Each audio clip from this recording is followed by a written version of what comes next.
Hello there, and welcome back to another episode of Focus on EDU. I'm your host, Doug Konopelko from CDW Education, and I'm excited to get started today. It's been a while since I've recorded one, so we're getting back into it. One of those things that a lot of folks are talking about in education is teacher retention, teacher shortages, teacher preparation programs. So I wanted to go to the experts. So we brought in Dr. Kim McKnight from VCU. So I'm going to bring her on, and she's going to tell us a little bit about her role and background in education. So welcome. Thanks so much, Doug. It's great to be with you all today. My name is Kim McKnight. I am the director of the Center for Teacher Leadership and executive director of RTR, which is a teacher residency program in the School of Education at Virginia Commonwealth University. Very nice. So tell us a little bit more about, pre-VCU. What were you doing? Yeah, so I went to the University of Virginia where I got my bachelor's and master's in teaching. I was a kindergarten teacher, and during that time, I went through national board certification. And then I went back full time for a PhD in educational psychology, where I coached teachers in it's basically for emotional and behavioral disordered students that strategies that teachers can use to support them. And then I got into the world of teacher residencies from there. Okay, very good. So when we talk about teachers in general, right, a lot of folks will point to teacher preparation programs when they say, we have this challenge in education. Well, we just need to do this with teacher education programs, do X with teacher education programs. And it kind of always tends to point back there. So what are some of the things that you see in education and with teachers right now that you're actually able to help currently address through teacher education programs? Yeah, thanks for the question. So it's all about to, through, and thrive.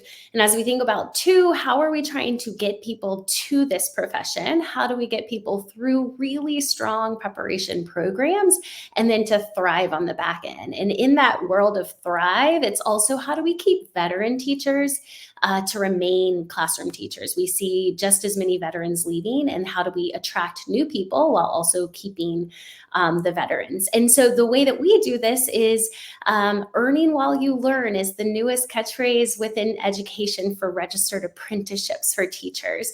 And it's a real national movement that's taking place right now. And it's the idea to take research and practice and then connect that through student coursework.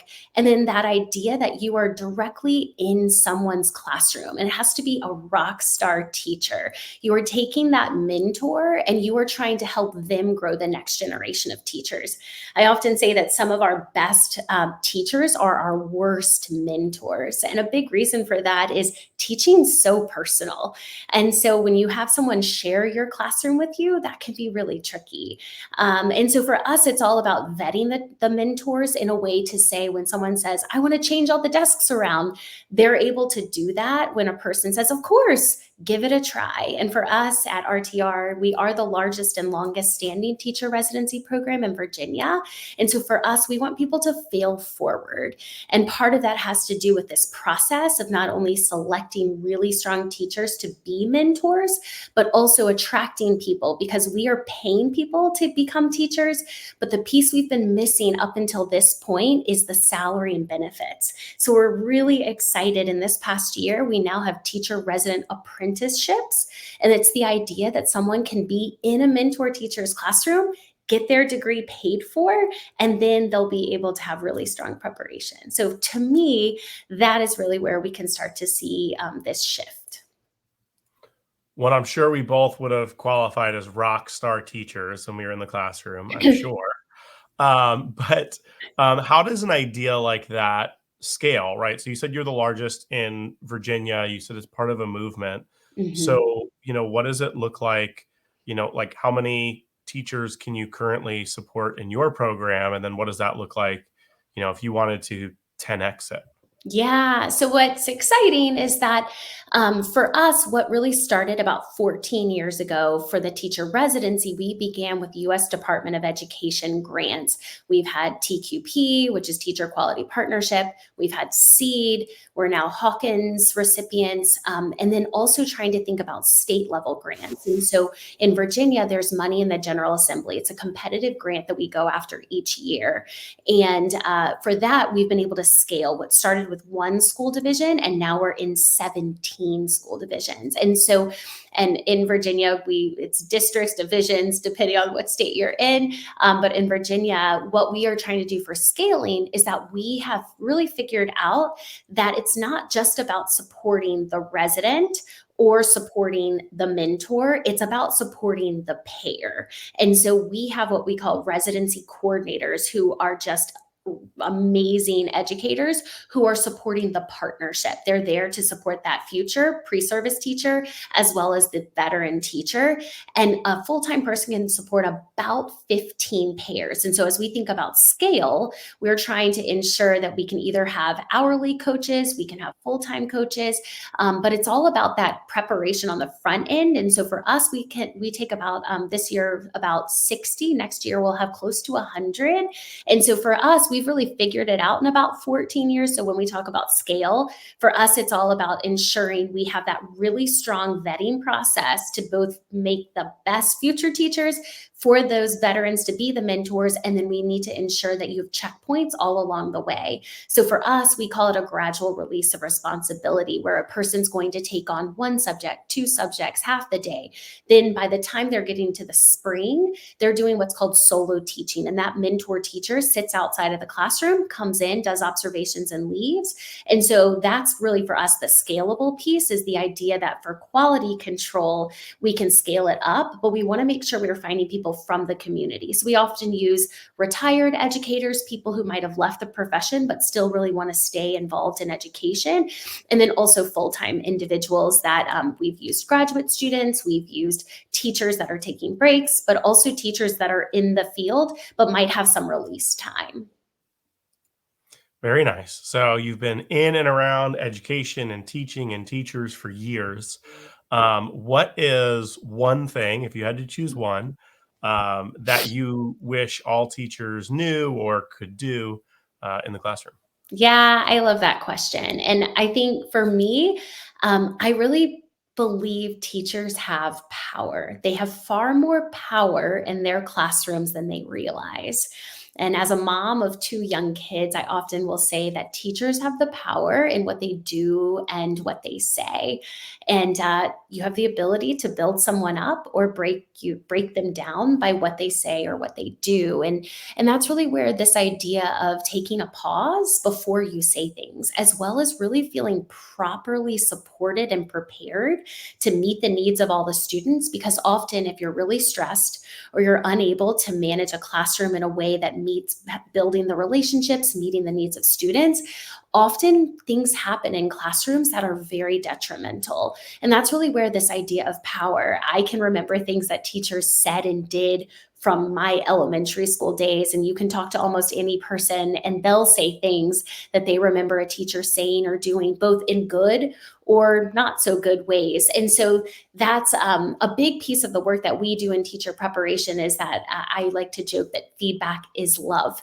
And I think that feedback is a true gift. It is the ability that when someone's able to provide you feedback, it is a way to get you to make you better.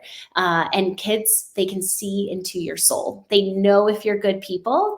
And so for me, when we're talking about how you ensure someone can really learn before they are responsible for students, they're able to get that feedback and then really think about what they say and do in front of their class to ensure every student feels supported.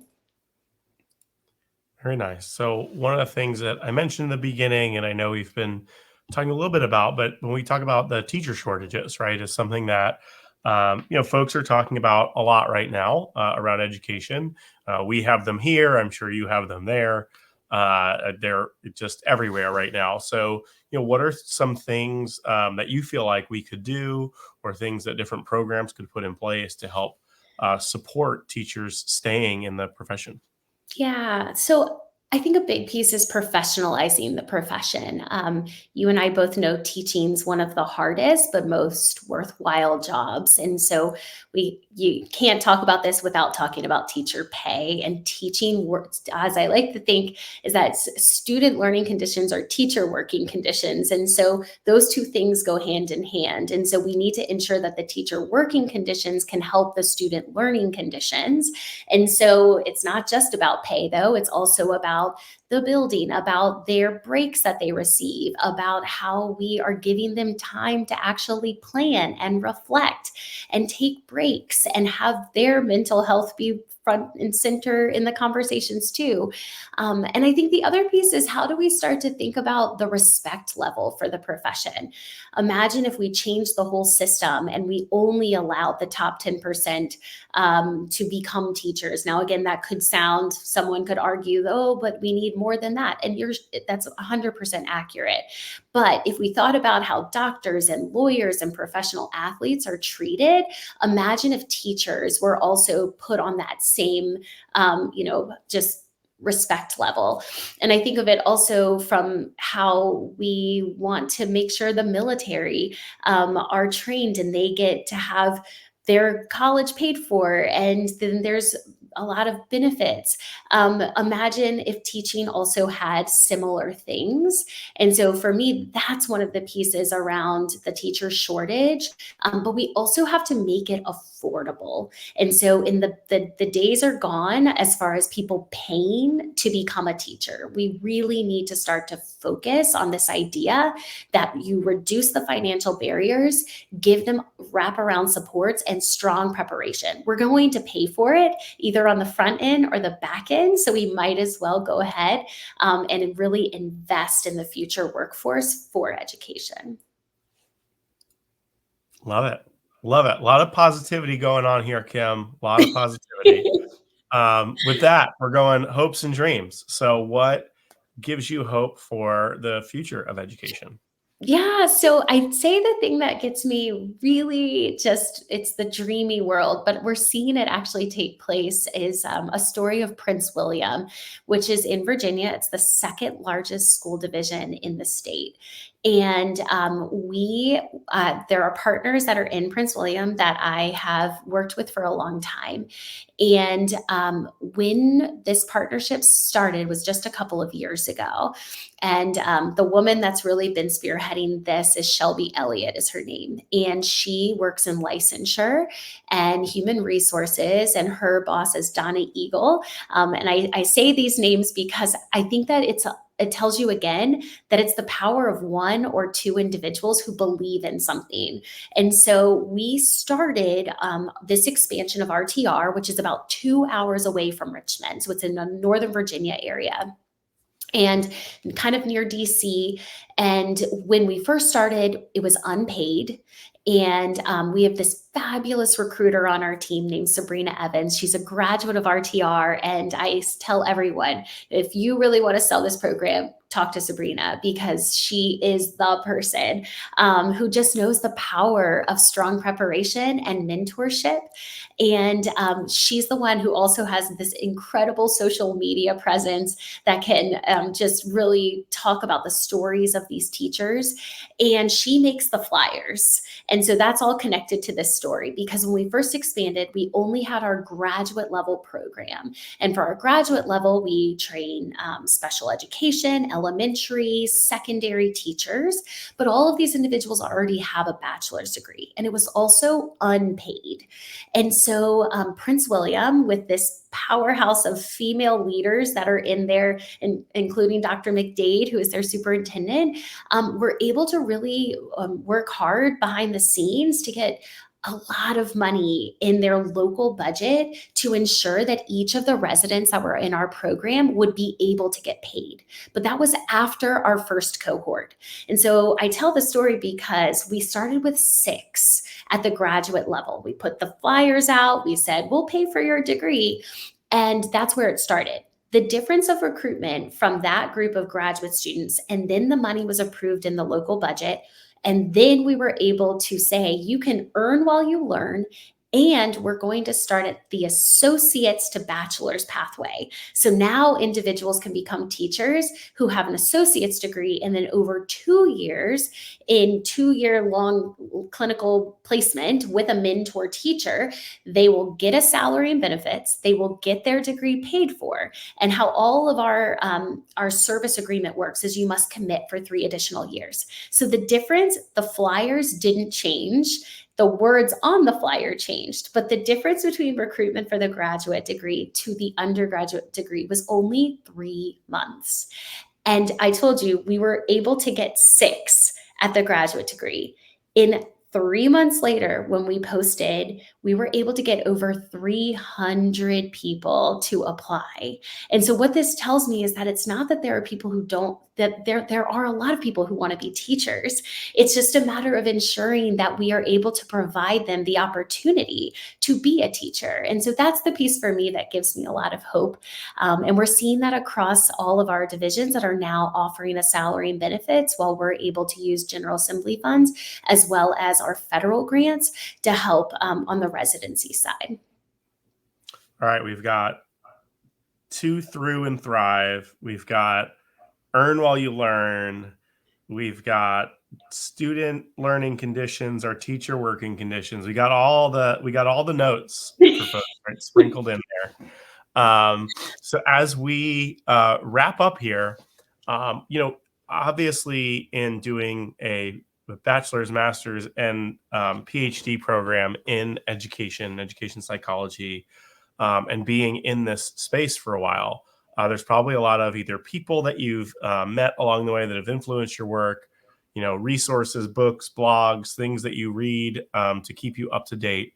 So shout out a few of those before we close it out.